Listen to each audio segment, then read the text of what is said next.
Dogs leave fur wherever they go. It collects all over the home.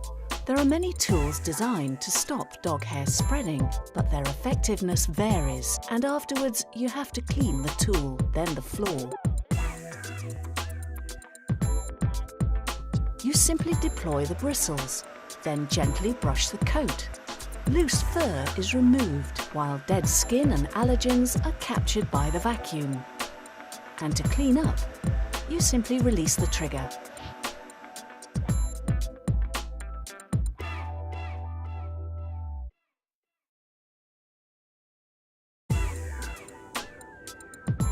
Dogs leave fur wherever they go. It collects all over the home. There are many tools designed to stop dog hair spreading, but their effectiveness varies, and afterwards you have to clean the tool, then the floor. You simply deploy the bristles, then gently brush the coat.